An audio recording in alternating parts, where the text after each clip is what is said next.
हरि हराय मित्रों, आज मैं आपके समक्ष सांख्य योग नामक गीता के द्वितीय अध्याय के एक श्लोक का वाचन कर रही हूँ। मेरा उद्देश्य यही है इन श्लोकों को प्रस्तुत करने का कि आधुनिक परिप्रेक्ष्य में कैसे हम भगवान श्री कृष्ण ने जो उपदेश दिए हैं उनको अपने जीवन में, अपने व्यवहारिक ज्ञान में उपयोग करके हम कैसे अपने जो आप हमारा जीवन है उसे हम कैसे सुखी बनाएं, कैसे सफल बना सकते हैं। अगर मैं ऐसा कुछ कर पाऊँ, यही मेरा उद्देश्य रहता है कि अगर मैं ऐसा कुछ कर पाऊँ तो मैं भी अपनी एक बूंद इस संसार रूपी भवसागर में अर्पित कर अपने को धन्य समझूंगी। तो प्रस्तुत है आपके समक्ष गीता का ये श्लोक। यद्रच्छा च उपन्नं सगदारम् आप्रतं सुखिना क्षत्रिया पार्थ लभन्ते युधम ईदर्शम।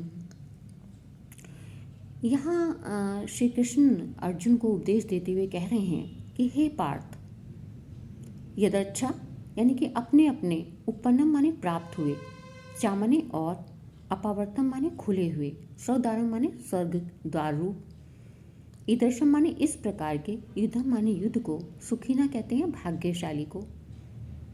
भाग्यवान, भाग्यशाली क्षत्रिय लोग ही लभन्ते माने प्राप्त करते हैं। कहने का मतलब है कि जो यहाँ अपने आप तुम्हें युद्ध करने का अवसर प्राप्त हुआ है उसे बहुत ही भाग्यशाली क्षत्रिय लोग प्राप्त करते हैं। इसलिए तुम युद्ध का निश्चय करके खड़े हो जाओ, युद्ध करने के लिए तैयार हो जाओ। अब अगर हम वर्तमान परिप्रेक्ष्य में इसे देखें तो सुखीना क्षत्रिय की जगह हम सुखीना मनुष्य कर सकते हैं। सुखीना मनुष्य है ना, युद्धम की जगह हम कर्म कर सकते हैं, कर्म ईदर्शम। इसमें हम थोड़ा सा हम इसमें परिवर्तित करके आधुनिक युग के जो आधुनिक युग का जो परिवेश है उस पर ये यथार्थ रूप में घटित हो सकता है, क्योंकि उस समय में युद्ध की परिस्थितियां थी। तो भगवान श्री कृष्ण अर्जुन का मार्गदर्शन कर रहे थे। आज हम अपने युवाओं का मार्गदर्शन कर सकते हैं जो सामने अच्छे अवसर उपलब्ध होते हैं, लेकिन कभी कभी वो ये कहकर कि नहीं, हमें इससे अच्छा अवसर प्राप्त होगा तभी हम कुछ करेंगे, और उस आए हुए अवसर को हम छोड़ देते हैं और बाद में हम मानसिक रूप से हम विषादग्रस्त हो जाते हैं कि हमने वो अवसर छोड़ दिया और हमें आगे अवसर नहीं मिल रहा है। तो कहने का तात्पर्य ये है कि स्वर्ग द्वार इसलिए कहा कि स्वर्ग का द्वार तुम्हें प्राप्त हो रहा है, यानी कि कर्म करने का तुम्हें एक अवसर मिल रहा है। तो ये ना सोचकर कि हम ये कर्म क्यों करें, इससे ये हानि होगी, इससे ये लाभ होगा, हमें उस कर्म को करना चाहिए। जब हम कर्म करेंगे तभी तो हमें ये ज्ञात होगा कि वो अच्छा कर्म है या बुरा कर्म है। दूसरी बात ये है कि भाग्यशाली लोग होते हैं जिन्हें कर्म करने का अवसर प्राप्त होता है। बहुत से मनुष्य ऐसे भी हैं समाज में कि जो कर्म करने के योग्य ही नहीं है, वो बीमार हैं, उनकी मानसिक स्थिति ज़्यादा अच्छी नहीं है, वो खाट पर हैं, वो कर्म करने के योग्य नहीं है।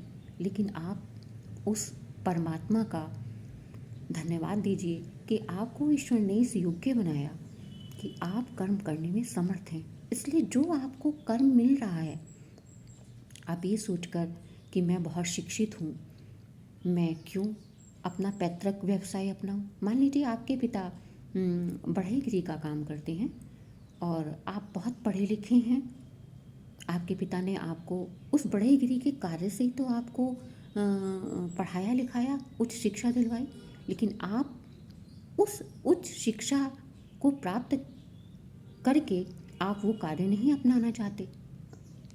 आप चाहें तो अपने पिता के उस व्यवसाय को अपनाकर भी उसमें बहुत अच्छे परिवर्तन करके नए नए डिजाइन आप जो है निर्माण करके अपने पिता के व्यवसाय में चार चांद लगा सकते हैं। शिक्षा का अर्थ क्या है?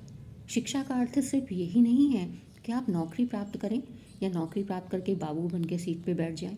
वहाँ भी आपको बहुत सारे काम करने पड़ेंगे। तो कहने का तात्पर्य ये है कि कोई कार्य छोटा या बड़ा नहीं है।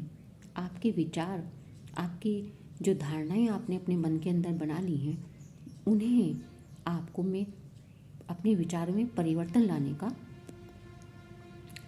समय है। मतलब आप परिवर्तन अपने दिमाग में जब तक नहीं लाएंगे तब तक आप कोई भी कार्य नहीं कर सकते, आप खाली बैठे रहेंगे।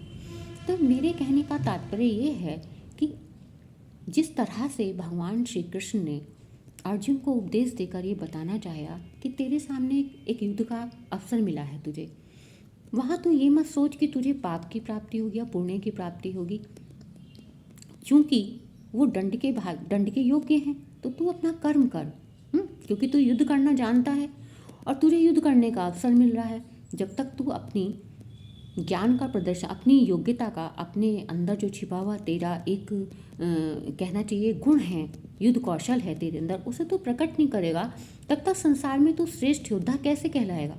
और तुझे एक अवसर मिला है युद्ध करने का, तो तू उस युद्ध को कर। ठीक उसी तरह से आपको जो भी स्थितियाँ मिल रही हैं, आप उन स्थितियों में क्या अच्छा कर सकते हैं। आप ये सोचिए कि ईश्वर ने आपके समक्ष ऐसी उपस्थिति, भाग्यवान लोग ही होते हैं जिनके सामने मान लीजिए संघर्ष की स्थिति उपस्थित होती है, तो आप उन संघर्ष की स्थिति में रह को कैसे जो है सुख में बदल सकते हैं। इसलिए आप अपने मानसिक स्तर को संतुलित करके और ये सोच कर कि उन विषम परिस्थितियों का मुकाबला हम कैसे कर उन पर विजय प्राप्त कर सकते हैं, यही ये श्लोक हमें समझाना चाहता है। अगर आपको मेरा ये व्याख्यान, मेरा ये विचार जो मैंने वर्तमान परिप्रेक्ष्य से इस श्लोक को जोड़ने का प्रयास किया है, जरा भी अच्छा लगा हो तो मैं आभारी हूँ आपकी। धन्यवाद। यदि आपको पसंद आए तो आप वीडियो लाइक और सब्सक्राइब जरूर करें। धन्यवाद।